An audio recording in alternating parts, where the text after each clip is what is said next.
Hi, thank you very, very much for coming. I am curious, how many people think gluten is bad for you? Hands up. Okay, so hopefully I'm going to take you on a journey and give you my view, and you can then make up your own mind over the course of the next 40 minutes.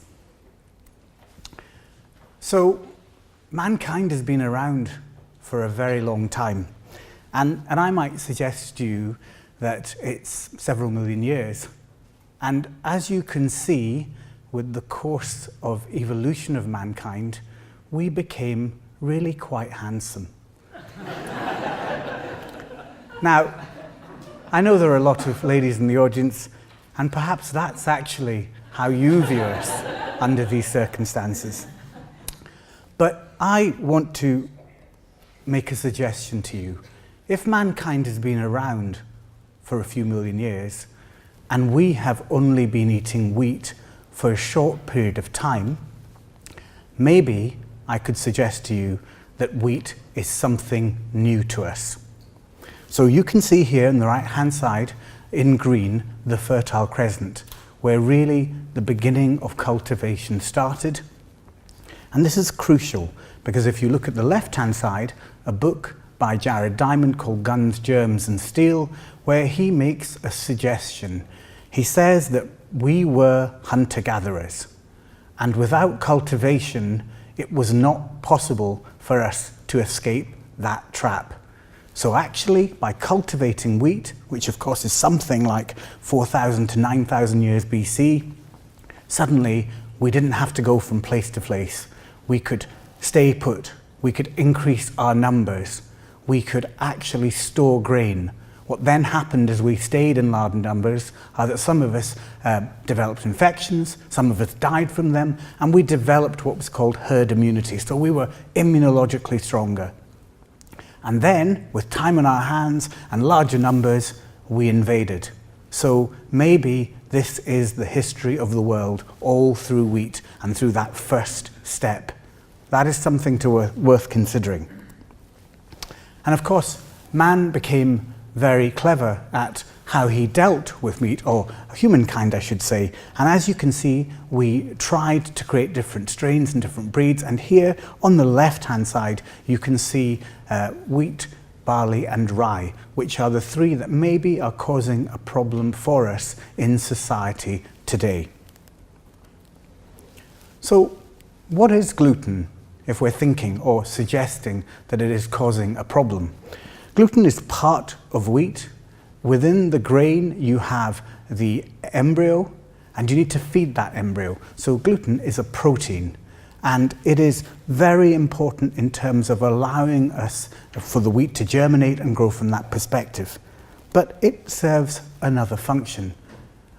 It actually works as a pesticide, a natural pesticide to put all kinds of creatures off from eating wheat. So here you've got two bugs. On the right hand side you've got the wheat bug, and the left hand side you've got the sun pest, and these are the only two insects that can actually digest gluten. And in fact, the same is true of humankind. We are unable to fully digest wheat.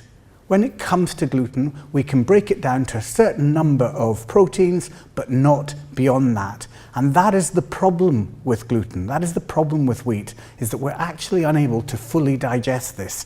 And for those of us who are genetically susceptible, trouble comes from that.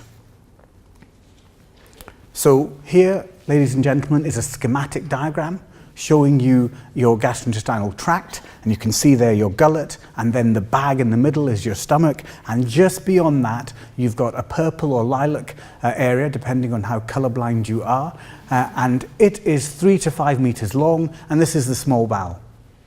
And the small bowel is all about absorbing nutrients. So if you spread it out, it's as large as a tennis court.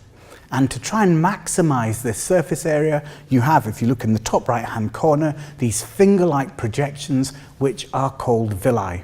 And the villi are there to absorb things, and I think of them as a bit like seaweed in water, grabbing things, grabbing food as it comes by. So what actually happens if we have celiac disease, which for me is the first form of gluten attack.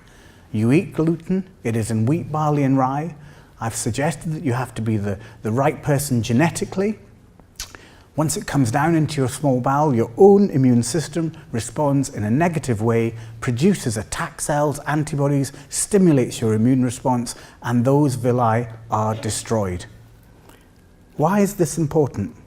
Well, if you look at these images, which are actually endoscopic images in real time, then what you can see is that there's a significant difference between somebody's small bowel who has celiac disease and someone who does not have it.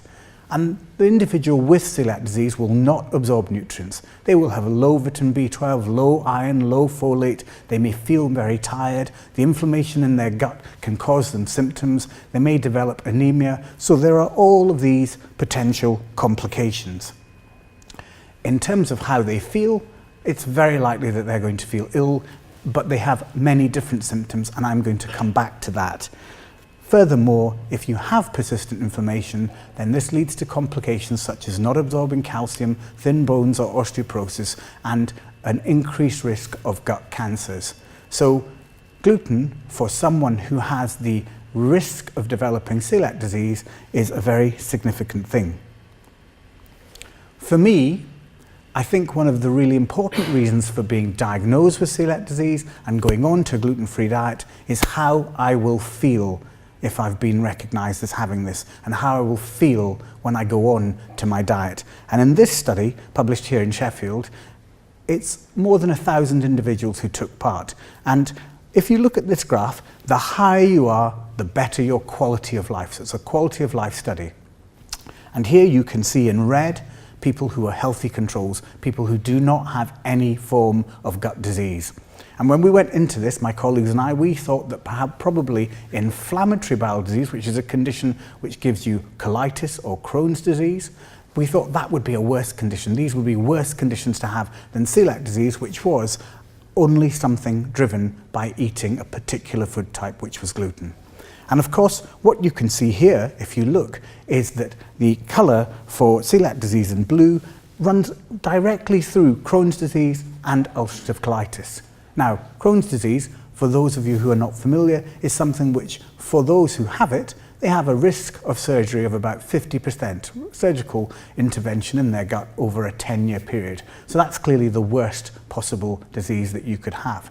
But we were surprised that celiac disease had such a poor quality of life. And we had to think about that. We had to think, why would that be the case? And of course, when you really stop and think, you realise that eating is something you do every day, 3 times a day. If you have colitis, you can take your tablets, you can be in remission or healed, you can turn up tonight at a meeting, you don't need to tell anybody anything about you, you can keep it all to yourself. If you have celiac disease, every time you go somewhere, there is a transaction to be had. Can I eat that? Is it gluten-free? Is there a risk for me? Will I develop symptoms? If I tell people, will they think I'm weird, that I've got some kind of coeliac, celiac, whatever it is, odd thing, and in some way I'll feel insecure about this? These are real life challenges for patients with celiac disease. So it's always been very important to me to recognise this disease, to treat it, to encourage patients to go on a gluten-free diet and to support them. So I hope I've given you an overview of what I think is the first description, if you wish, of gluten attacking human beings. And I want to show you just a little bit more about celiac disease to show you how things are changing. This is a study from the British Medical Journal in 1950. And this study said, here's a condition, celiac disease, 1 in 8,000 people affected, and of course it's children. And you can see in this black and white picture a child who looks malnourished with a distended tummy and looks very ill. And that's what we were given in textbooks. But this is what we showed, perhaps going back about 10 to 15 years ago, when we ran a screening study of healthy volunteers in Sheffield. And what we found was that celiac disease affected 1% of all individuals. So in many ways, that's amazing for that to have changed over 50 years. Not only this, if you look now and right at the picture of the man, that is the type of person that we see with celiac disease, adults. Non-specific symptoms. They don't need to be malabsorbing and underweight and malnourished because we are living in an obesogenic environment. There are calories everywhere and you can compensate for that. So celiac disease has changed its behavior in mankind. And of course, I again want to make a very important point, which is to make a diagnosis, you need a positive blood test, a positive antibody, and you need a biopsy to show a flat bowel, which is done by placing a camera into your mouth, down beyond your stomach and into the small bowel. Now, let me show you this further contemporary data. On the left-hand side, you can see a graph which is from Finland. And back in 1980, what the Finns said was celiac disease affects 1% of their population. So they were ahead of the game by us by about 20 years. But then they came back 20 years later and said, look at this, guys, in our very fixed, homogeneous ethnic group of Finns, celiac disease is now affecting 2% of the population. So what is happening? And they've drawn alongside, you can see another line running along with dots interspersed, and this is type 1 diabetes, again in Finland. And what they've said, or what their suggestion is that this is an autoimmune phenomenon. I suggested that we are hunter-gatherers. Our biggest risk was infection. We no longer need to fight any of these things. Perhaps we are immunologically bored. We don't know what to do with ourselves, so we will just turn in and attack ourselves. And here we have, maybe revealing that, celiac disease, type 1 diabetes, other autoimmune, self-immune diseases, diseases that are driven by your own immune system. And celiac disease is quite unique because type 1 diabetes, autoimmune thyroid disease, once these things have started, there's no stopping them, they will run their course. But for celiac disease, the withdrawal of gluten amazingly switches off the disease process. So it could be that we are seeing an increase from 1950 right now to 2016 of a trend of increasing prevalence of celiac disease driven by gluten. On the right-hand side, there are a couple of emerging reports from the Indian subcontinent and from China. Now, these places have historically been wheat really not part of their culture, actually a rice-based diet. And as they have been westernizing their diet, for the first time, they are seeing cases of celiac disease and reporting them. So maybe there is a dose-dependent phenomenon. Perhaps where wheat goes, celiac disease will inevitably follow. And the final theory or suggestion that I want to make to you when dealing with celiac disease is that it doesn't always present with gut symptoms, with anemia, with the things that I mentioned earlier. Here, on the right-hand side, you can see images of a blistering, itchy skin rash. This condition is called dermatitis herpetiformis. And if you biopsy these patients, 70% of them or more will have a flat bowel. They will have villous atrophy, the presence of an antibody, and they will have celiac disease. But for the other 30%, they will still have minor changes and maybe the antibody. So you might suggest they have some celiac light or some early celiac pattern. Maybe all of them really have some form of celiac disease. So this to me is quite amazing. On the left-hand side is an image of the brain. And again, you can present with a difficulty walking, a condition called cerebellar ataxia, which damages the back of your brain, or with neuropathies, damage to the nerves running in your legs. And so, again, you don't need to present with gut symptoms, you can present in different ways. And what that means to me is that the gut is an entry point. Once gluten gets in there, once the immune system kicks off, once you develop holes in your gut, other things can come through, and the way your own individual immune system responds then tailors the symptoms and signs that you develop. So this is a multi-system, multi-organ disease. And I'm labouring this point because when we then think about gluten beyond just celiac disease, this comes up again. So, there has been a lot of interest in what's been called non-celiac gluten sensitivity, people who do not have celiac disease but develop symptoms when they eat gluten.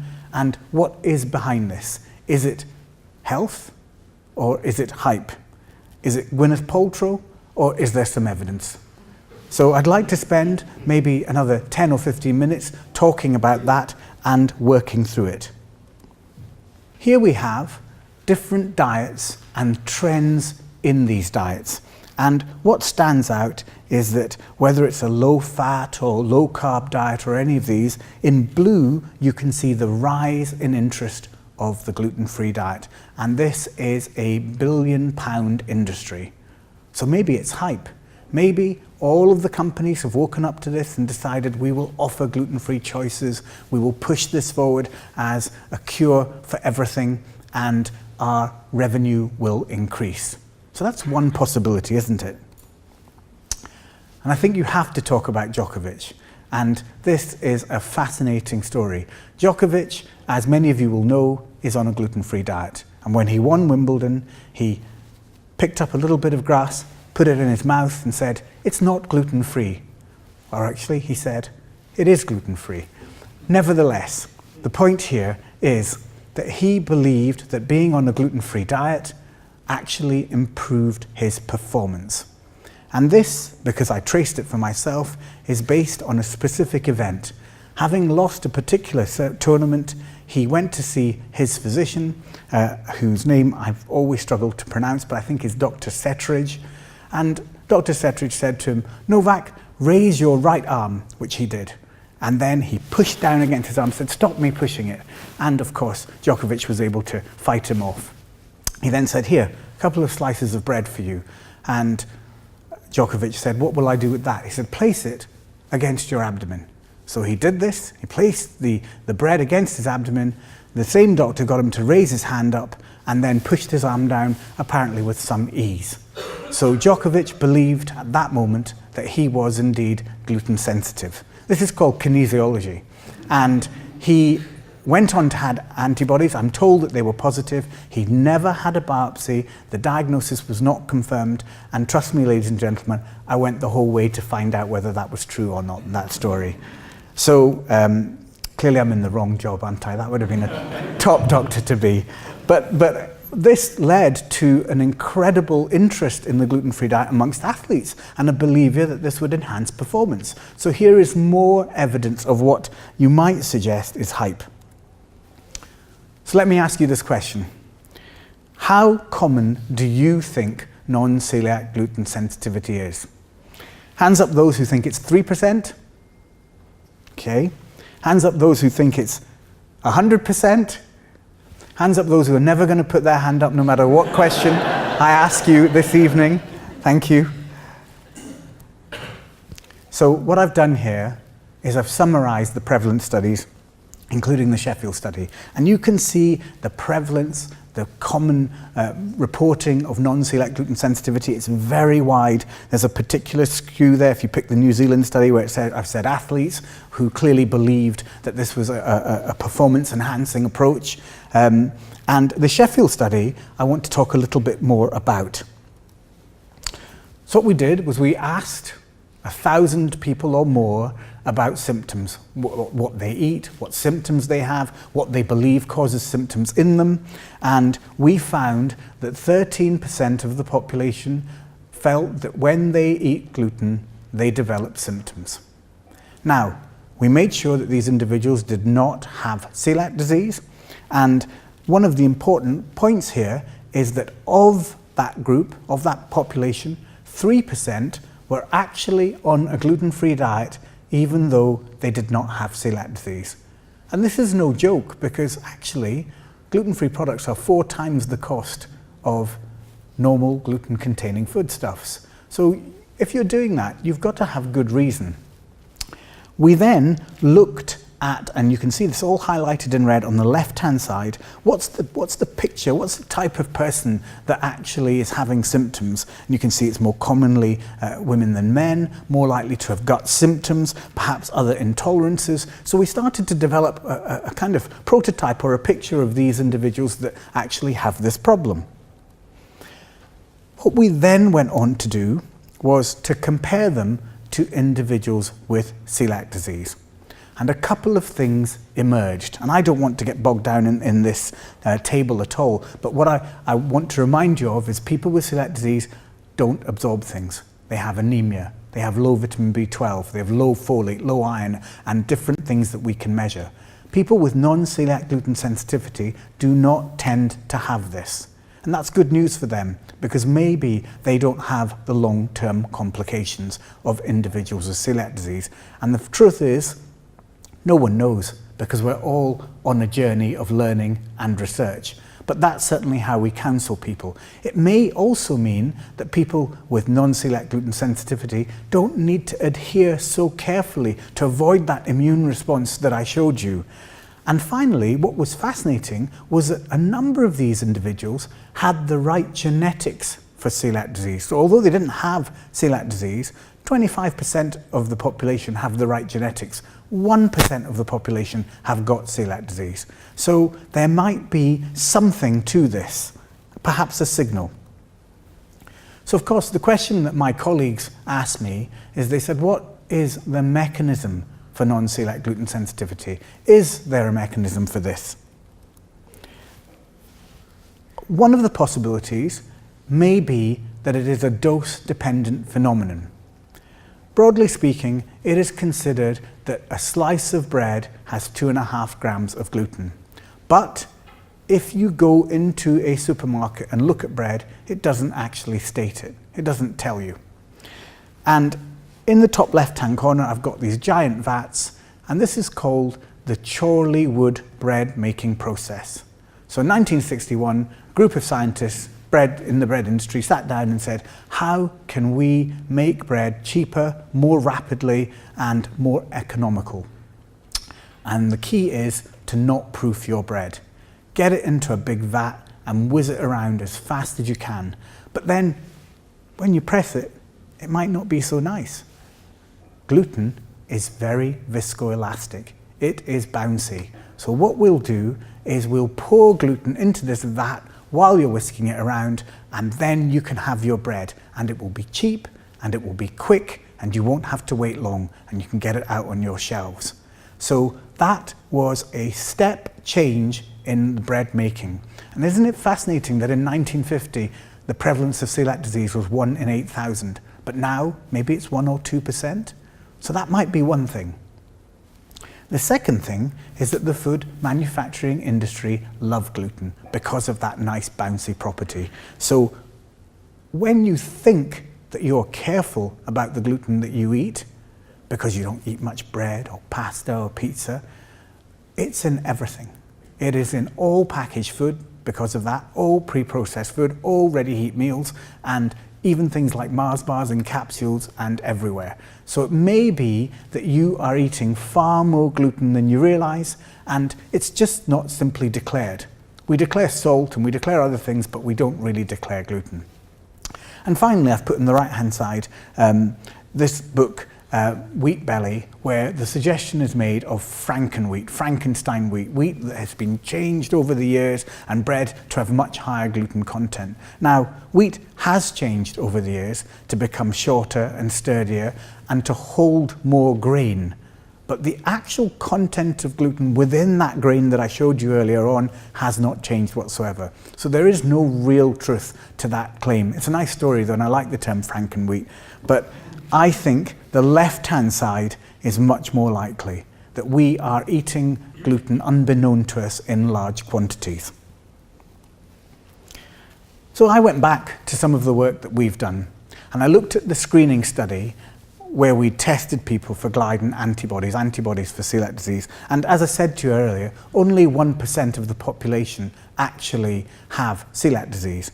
But when I looked back at my data, And this is sometimes happens in research. You report one thing and you actually miss another message, and you have to then go back in time. And I realized that 12% of the population had a gluten antibody, even though they had normal biopsies and had no evidence of celiac disease.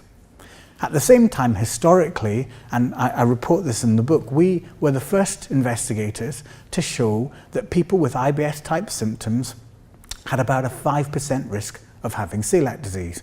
And when we reported this, everybody said that can't be the case, but it's since been proven. And now NICE guidelines, which you're all familiar with in the UK, mandate that anybody with IBS-type symptoms should be tested for celiac disease. And when I looked at that group that we'd reported in the table that's below, I found that 17% of people with IBS-type symptoms had gluten antibodies. So 12% for healthy volunteers, 17% with people with gut symptoms. What does that mean?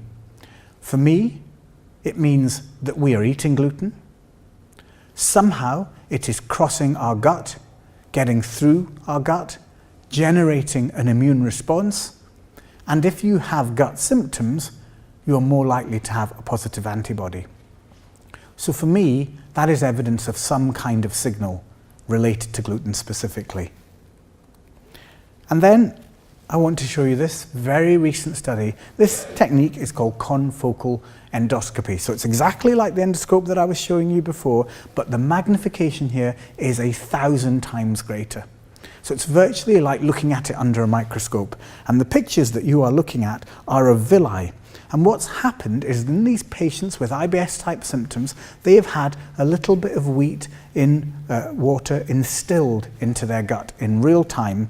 And what you can see there, if you look, is the villi are tightly packed, in goes the wheat, and gradually it's like a volcanic eruption. They start separating. You can see this dye, which is called fluorescent dye, coming through the villi as they fall apart. And when these investigators reported these findings, they concluded that the immune system involved in non-celiac gluten sensitivity was different to that of celiac disease, more immediate, as you can see here. This is within minutes of putting wheat into your bowel. So this might be proof of non-celiac gluten sensitivity and of it working in a different way. So will your gut symptoms get better on a gluten-free diet? This is an important study, and I want to just talk you through it.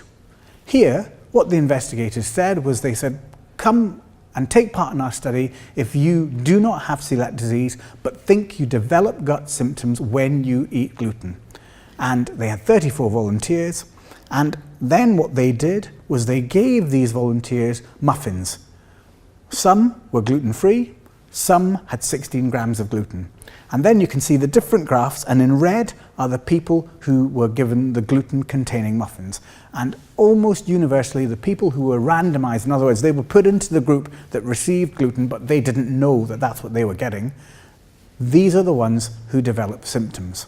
So researchers like myself said, here we have proof in a randomized study, and scientists love randomization. We think it avoids bias. It means that no one knows what's going on, and you're blinded, you don't know what you're getting, we don't know what you're getting, so we think this is a very rigorous approach. And so we viewed that this was the first proof of gluten-sensitive irritable bowel syndrome. But then things got complicated, and some of you who are interested in this field will have read about something called Fodmaps, fermentable oligosaccharides, disaccharides, monosaccharides, and polyols. You can see why they use an acronym, can't you? There was a good reason for that. Now, Fodmaps are really wide in terms of what you eat. Lots and lots and lots of different things, and I will come back to that. So it's a complex dietary intervention. But the same group of researchers from Australia who'd demonstrated gluten-sensitive IBS then came back with another study, again saying to patients, come forward if you don't have celiac disease, but think your symptoms are related to eating gluten. But this time they used a different method. they put them into what's called a crossover study. And I'm laboring this because it's important to understand it. A crossover means you don't have a 50-50 chance of getting gluten or not getting gluten. You're going to work your way through every intervention in the study. And they had 3 options. 16 grams of gluten, which of course you wouldn't know you were eating. 2 grams of gluten, again you would be unaware, or another protein which was not gluten.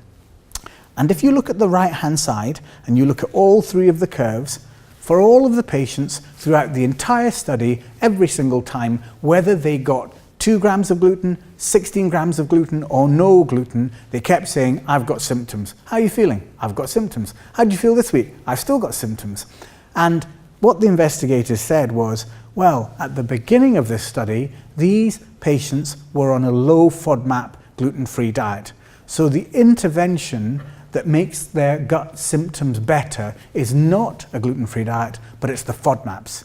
And so we disagree with the view that gluten-sensitive IBS is actually in effect, even though we'd published that a few years earlier ourselves. Now, what is fascinating about this study is the method. So put yourself into this study. Imagine you have symptoms when you eat gluten. And I convince you that you're going to take, you must really like me, but I convince you that you're going to take part in a study where I am definitely going to give you gluten. It's not blackjack, you don't have a 50-50 chance of getting out. For 2 out of the 3 limbs, you're definitely going to get gluten, and you're going to go through all 3 limbs. So this is called the nocebo effect. You know harm is going to be done to you. The gun is against your head. So how are you feeling? I've got symptoms. Do you want to try the next time? I've still got symptoms. What do you think the result would be? Now, this is how I make sense of this for people with gut symptoms. Make sure you've excluded celiac disease on the left-hand side. But you know, for those patients who may have the right genetics, they might have a positive blood test, but they don't have a flat bowel. Maybe they are celiac light. I took ages drawing up these Coke cans, so I hope you like that joke, right? But there might be something else. There might be non-celiac gluten sensitivity. We still need to work on that and find out what there is. And of course, FODMAPs do play a role. Fascinatingly, I showed you that FODMAPs were very diverse, lots and lots and lots of different things. But if you did a 1-minute FODMAP diet, what it is removal of onions, garlic, wheat, and fructose or sugar-based drinks. So actually, a gluten-free diet and a FODMAP diet are cousins. They have a pretty close relationship.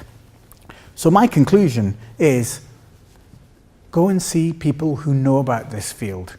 Get dietetic expert advice.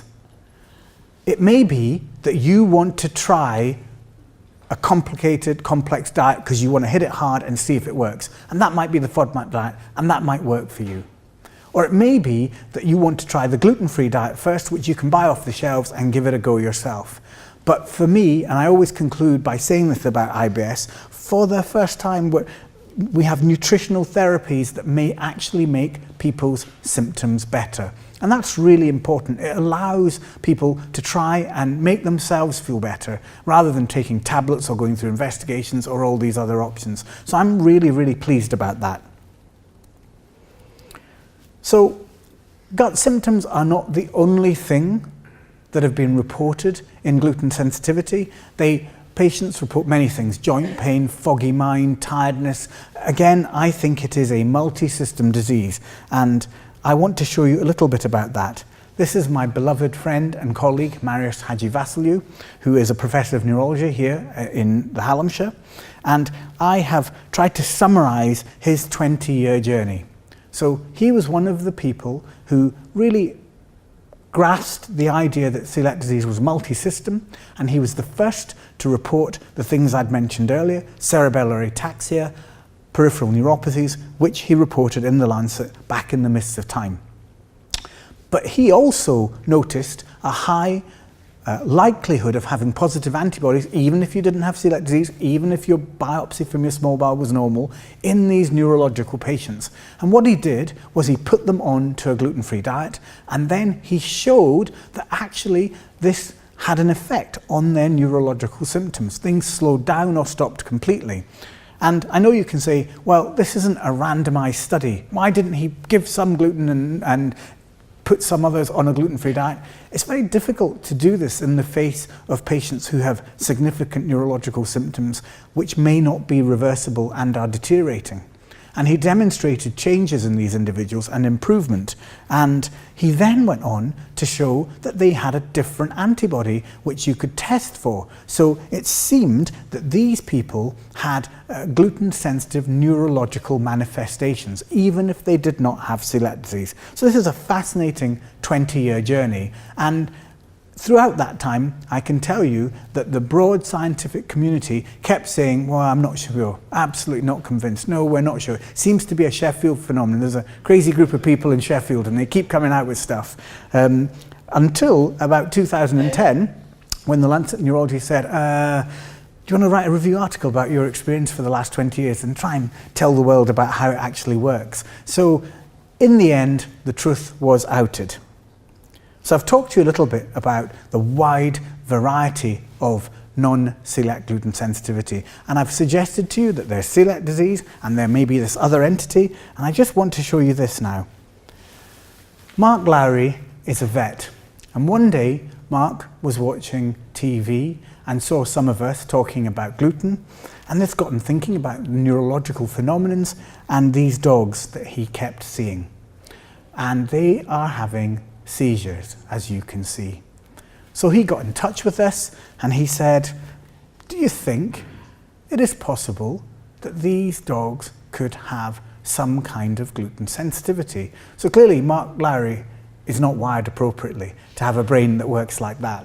And we were delighted that he had taken this leap. So we tested these dogs. There were 8 cases. We tested them for antibodies and they had antibodies to gluten. They were biopsied and they were normal. He then placed them all on a gluten-free diet. 7 out of the 8 improved, and the 8th did not improve until we discovered that this dog was getting out the back door, running into the field, eating horse manure that it was scavenging, which of course had gluten in it.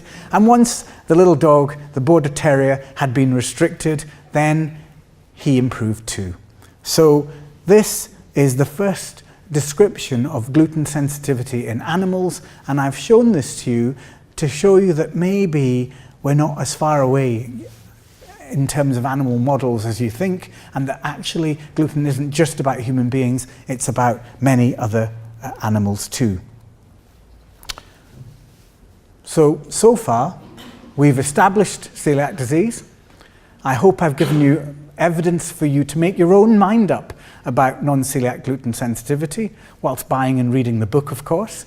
But what I really want to tell you about is this next step, because you might think, well, okay, you've convinced me, I should go on to a gluten-free diet. This brings us to this study. So this is on TV tomorrow night, BBC Food Detectives at 8:30. And the BBC approached us and said, can you design a study that will test whether gluten is bad for the general population? So we created with some friends gluten sachets and sachets that were placebo. In other words, they had nothing in them but another form of protein, nothing to do with gluten.